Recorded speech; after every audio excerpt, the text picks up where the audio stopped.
Expected value. In probability theory, the expected value refers, intuitively, to the value of a random variable one would expect to find if one could repeat the random variable process an infinite number of times and take the average of the values obtained. More formally, the expected value is a weighted average of all possible values.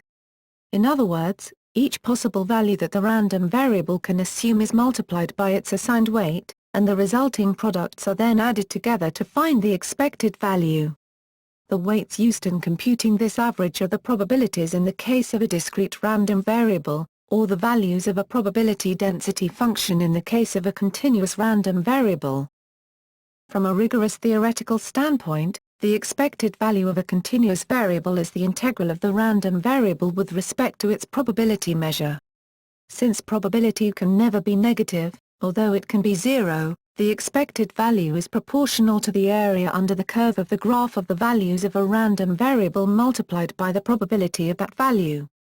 Thus, for a continuous random variable the expected value is the limit of the weighted sum, that is the integral.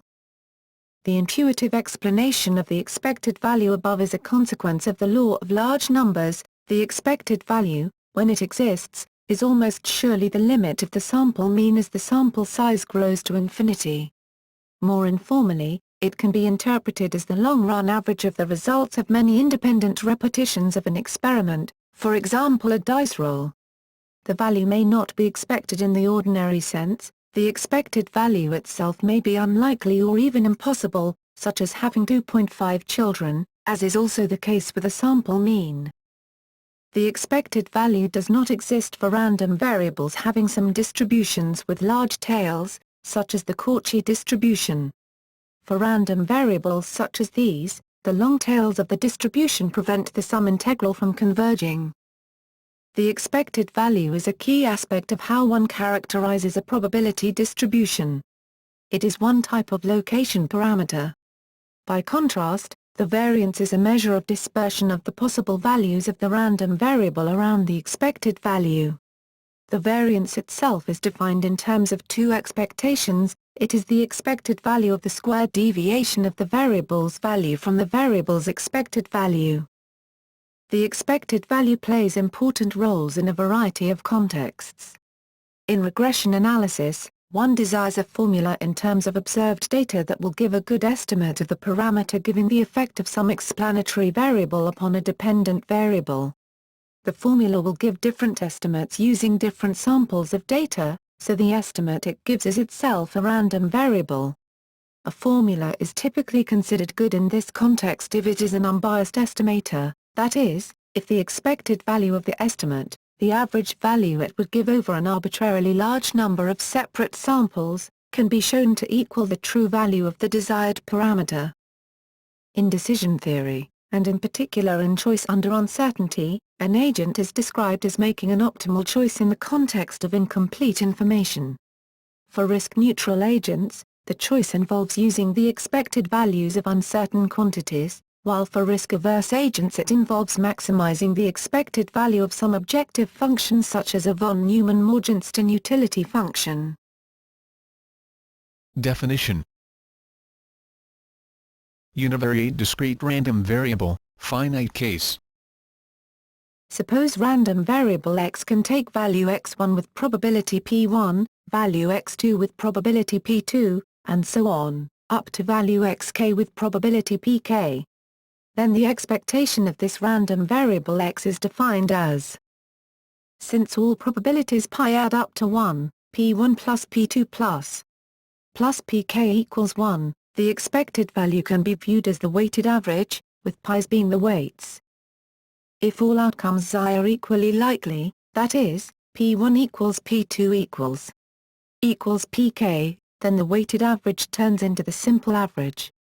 This is intuitive. The expected value of a random variable is the average of all values it can take. Thus the expected value is what one expects to happen on average. If the outcomes xi are not equally probable, then the simple average must be replaced with the weighted average, which takes into account the fact that some outcomes are more likely than the others. The intuition however remains the same, The expected value of x is what one expects to happen on average.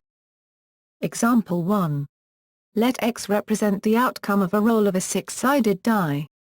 More specifically, x will be the number of pips showing on the top face of the die after the toss. The possible values for x are 1, 2, 3, 4, 5, and 6, all equally likely, each having the probability of 1/6. The expectation of x is: if one rolls the die n times and computes the average, arithmetic mean, of the results, then as n grows, the average will almost surely converge to the expected value, a fact known as the strong law of large numbers. One example sequence of 10 rolls of the die is 2, 3, 1, 2, 5, 6, 2, 2, 2, 6, which has the average of 3.1, with the distance of 0.4 from the expected value of 3.5. The convergence is relatively slow. The probability that the average falls within the range 3.5 plus minus 0.1 is 21.6% for 10 rolls, 46.1% for 100 rolls and 93.7% for 1,000 rolls. See the figure for an illustration of the averages of longer sequences of rolls of the die and how they converge to the expected value of 3.5. More generally, the rate of convergence can be roughly quantified by, for example, Chebyshev's inequality and the Berezin theorem. Example 2. The roulette game consists of a small ball and a wheel with 38 numbered pockets around the edge. As the wheel is spun, the ball bounces around randomly until it settles down in one of the pockets. Suppose random variable x represents the monetary outcome of a $1 bet on a single number, straight-up bet. If the bet wins, which happens with probability 1/38, the payoff is $35. Otherwise the player loses the bet. The expected profit from such a bet will be: Univariate discrete random variable, countable case. let x be a discrete random variable taking values x, 1, x, 2. With probabilities p, 1, p, 2. respectively. Then the expected value of this random variable is the infinite sum. Provided that this series converges absolutely, that is, the sum must remain finite if we were to replace all x, i's with their absolute values. If this series does not converge absolutely, we say that the expected value of x does not exist. For example, suppose random variable x takes values 1, 2, 3, 4. With respective probabilities c/12, c/22, c/32, c/42. Where c equals 6/p2 is a normalizing constant that ensures the probabilities sum up to 1. Then the infinite sum converges and its sum is equal to ln, 2. 0.69315. However, it would be incorrect to claim that the expected value of x is equal to this number. In fact, E does not exist, as the series does not converge absolutely. See harmonic series. Univariate continuous random variable. If the probability distribution of admits a probability density function, then the expected value can be computed as: General definition. in general, if x is a random variable defined on a probability space, O, S, P, then the expected value of x, denoted by E, x, x or E, is defined as the Lebesgue integral. When this integral exists, it is defined as the expectation of x. Note that not all random variables have a finite expected value, since the integral may not converge absolutely. Furthermore, for some it is not defined at all, for example, Cauchy distribution. Two variables with the same probability distribution will have the same expected value, if it is defined. It follows directly from the discrete case definition that if x is a constant random variable, that is x equals b for some fixed real number b, then the expected value of x is also b.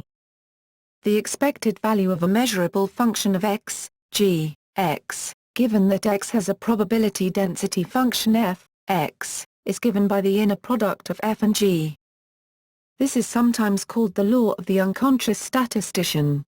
Using representations as Riemann-Schulz's integral and integration by parts, the formula can be restated as a special case letter denote a positive real number. Then, in particular, if A equals 1 and PR equals 1, then this reduces to where f is the cumulative distribution function of x. This last identity is an instance of what, in a non-probabilistic setting, has been called the layer cake representation. The law of the unconscious statistician applies also to a measurable function g of several random variables x1, xn having a joint density f. Properties. Constants. The expected value of a constant is equal to the constant itself. That is, if c is a constant, then E equals c. Monotonicity. If x and y are random variables such that x, y almost surely, then E. Linearity. The expected value operator, or expectation operator, E is linear in the sense that. Note that the second result is valid even if x is not statistically independent of y. Combining the results from previous three equations, we can see that for any two random variables x and y, which need to be defined on the same probability space, and any real numbers a, b and c. Iterated expectation. Iterated expectation for discrete random variables. For any two discrete random variables x, y, one may define the conditional expectation, which means that E is a function of y. Let g, y, be that function of y. Then the notation E is then a random variable in its own right, equal to g, y. Lemma. Then the expectation of x satisfies. Proof. The left-hand side of this equation is referred to as the iterated expectation. The equation is sometimes called the Tower rule or the Tower property. It is treated under law of total expectation. Iterated expectation for continuous random variables. In the continuous case, the results are completely analogous. The definition of conditional expectation would use inequalities, density functions, and integrals to replace equalities, mass functions, and summations, respectively. However, the main result still holds. Inequality. If a random variable x is always less than or equal to another random variable y, the expectation of x is less than or equal to that of y. If x, y, then E. In particular, if we set y to x, we know x, y and x, y, therefore we know E and E.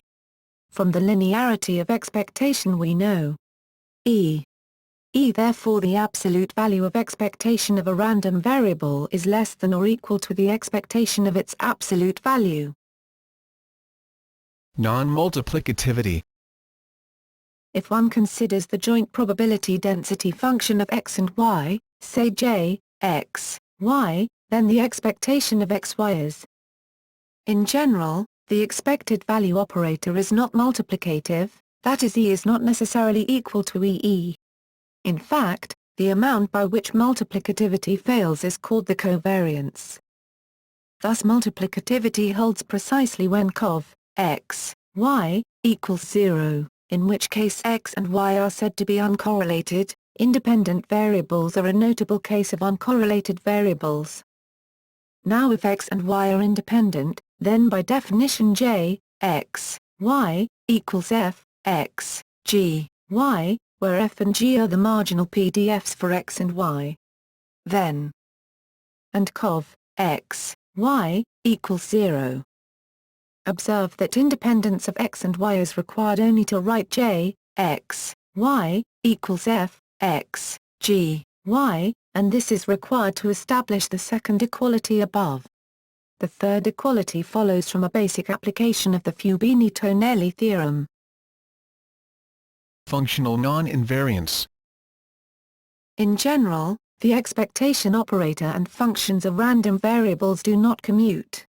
That is, a notable inequality concerning this topic is Jensen's inequality, involving expected values of convex, or concave, functions. Uses and applications. It is possible to construct an expected value equal to the probability of an event by taking the expectation of an indicator function that is 1 if the event has occurred and 0 otherwise. This relationship can be used to translate properties of expected values into properties of probabilities, for example using the law of large numbers to justify estimating probabilities by frequencies. The expected values of the powers of x are called the moments of x. The moments about the mean of x are expected values of powers of x. The moments of some random variables can be used to specify their distributions, via their moment-generating functions. To empirically estimate the expected value of a random variable, one repeatedly measures observations of the variable and computes the arithmetic mean of the results. If the expected value exists, this procedure estimates the true expected value in an unbiased manner and has the property of minimizing the sum of the squares of the residuals, the sum of the squared differences between the observations and the estimate. The law of large numbers demonstrates, under fairly mild conditions, that, as the size of the sample gets larger, the variance of this estimate gets smaller. This property is often exploited in a wide variety of applications, including general problems of statistical estimation and machine learning, to estimate probabilistic quantities of interest via Monte Carlo methods, since most quantities of interest can be written in terms of expectation, for example whereas the indicator function for set, that is. In classical mechanics, the center of mass is an analogous concept to expectation. For example, suppose x is a discrete random variable with values xi and corresponding probabilities pi. Now consider a weightless rod on which are placed weights, at locations xi along the rod and having masses pi, whose sum is 1. The point at which the rod balances is e. Expected values can also be used to compute the variance, by means of the computational formula for the variance. A very important application of the expectation value is in the field of quantum mechanics. The expectation value of a quantum mechanical operator operating on a quantum state vector is written as the uncertainty and can be calculated using the formula. Expectation of matrices. If X is an MXN matrix, then the expected value of the matrix is defined as the matrix of expected values. This is utilized in covariance matrices.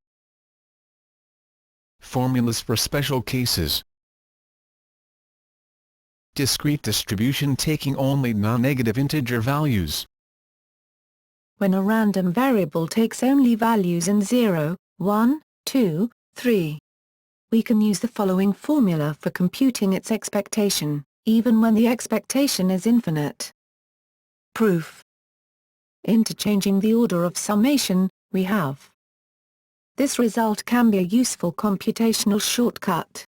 For example, suppose we toss a coin where the probability of heads is p. How many tosses can we expect until the first heads, not including the heads itself? Let x be this number. Note that we are counting only the tails and not the heads, which ends the experiment. In particular, we can have x equals 0. The expectation of x may be computed by. This is because, when the first I tosses yield tails, the number of tosses is at least I. The last equality used the formula for a geometric progression, where r equals 1. P. Continuous distribution taking non-negative values. Analogously with the discrete case above, when a continuous random variable x takes only non-negative values, we can use the following formula for computing its expectation, even when the expectation is infinite. Proof. It is first assumed that x has a density fx, x. We present two techniques. Using integration by parts, a special case of section 1.4 above. And the bracket vanishes because, see cumulative distribution function derived functions. Using an interchange in order of integration. in case no density exists, it is seen that History.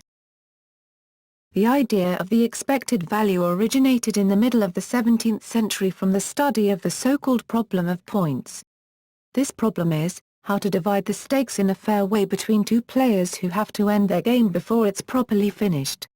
This problem had been debated for centuries, and many conflicting proposals and solutions had been suggested over the years. When it was posed in 1654 to Blaise Pascal by French writer and amateur mathematician Chevalier de Mere claimed that this problem couldn't be solved and that it showed just how flawed mathematics was when it came to its application to the real world.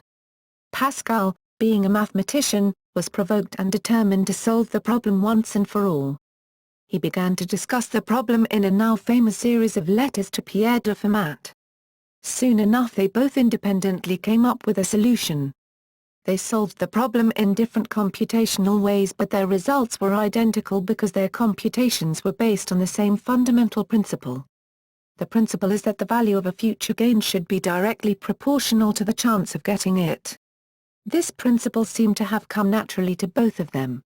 They were very pleased by the fact that they had found essentially the same solution, and this in turn made them absolutely convinced they had solved the problem conclusively. However, they did not publish their findings. They only informed a small circle of mutual scientific friends in Paris about it. 3 years later, in 1657, a Dutch mathematician Christian Huygens, who had just visited Paris, published a treatise, C. Huygens, 1657 De Ratiociniis in Ludoi on probability theory. In this book he considered the problem of points and presented a solution based on the same principle as the solutions of Pascal and Fermat. Huygens also extended the concept of expectation by adding rules for how to calculate expectations in more complicated situations than the original problem, for example, for 3 or more players. In this sense this book can be seen as the first successful attempt of laying down the foundations of the theory of probability. In the foreword to his book, Huygens wrote, "It should be said, also, that for some time some of the best mathematicians of France have occupied themselves with this kind of calculus, so that no one should attribute to me the honor of the first invention. This does not belong to me. But these savants, although they put each other to the test by proposing to each other many questions difficult to solve, have hidden their methods. I have had therefore to examine and go deeply for myself into this matter by beginning with the elements, and it is impossible for me for this reason to affirm that I have even started from the same principle. But finally I have found that my answers in many cases do not differ from theirs." Cited by Edwards, 2002. Thus, Huygens learned about de Mere's problem in 1655 during his visit to France. Later on in 1656 from his correspondence with Carcavie he learned that his method was essentially the same as Pascal's. So that before his book went to press in 1657 he knew about Pascal's priority in this subject. Neither Pascal nor Huygens used the term expectation in its modern sense. In particular, Huygens writes, that my chance or expectation to win anything is worth just such a sum, as would procure me in the same chance and expectation at a fair lay. If I expect A or B, and have an equal chance of gaining them, my expectation is worth A plus B over 2. More than 100 years later, in 1814, Pierre-Simon Laplace published his tract Théorie analytique des probabilités, where the concept of expected value was defined explicitly. The use of the letter E to denote expected value goes back to W. A. Whitworth in 1901, who used a script E. The symbol has become popular since for English writers it meant expectation, for Germans Erwartungswert, and for French espérance mathématique.